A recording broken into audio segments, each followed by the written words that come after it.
Fato mangiry firy loatra reny fiainako raha tsy eo anilanawe za mahita hoe samy ty zasy anao ka ny ampory mba havelawe niadiady tsy maintsy misy fa izay le atao tamy de mangiry alovo mamy faradiso atam'izany de ifonako eto androany satria za olombelona ihany seniseniko maniala erinao tam'izany tao solonantsika androany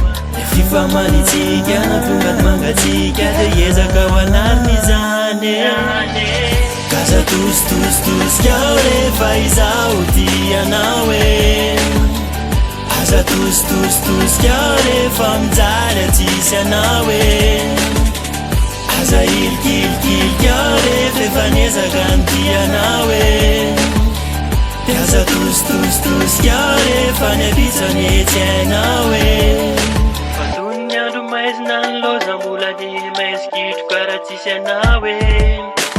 Asara tadidinao le voady anankiray hoe mandramaty izao sy anao be fa tseko aloha zay anetsainao any nanapitra le amitsika fa le fitiavako efa lavo any ambany ka iandry anao anarina sisa tiako tsy ampanao efa mbola tikanao ka sary piarao am'izay rehetreny amindry faralay fity de tsy miovaki natokanao anao reny any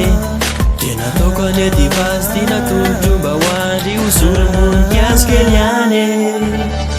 kaza tositositosika rehefa izaho tianao aza tositositosika rehefa mijaly atsisy anao aza ilikilikilika rehefa efa niezaka ny tianao de aza tositositosika rehefa niavitsany etsy ainao tsy ananako ny vola tsy ananako ny arena fa nanako le fohy tianao trotrotra raha jerena tsy de mikatafiry fa vonina ny ady mba hoanao faratrano bonikely no misy atsika roa de ho fenoko fity anatiny ao de esory ny eritreritry esory ny aiai fa enao ihany hatram'izao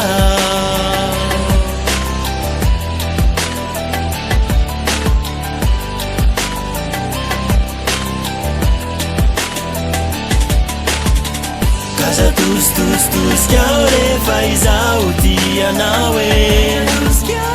aza tositositosika rehefa mijaly atsisy anao aza ilikilikilika rehefa efa niezaka ny tianao aza tositositosika rehefa niavitsany etsy ainao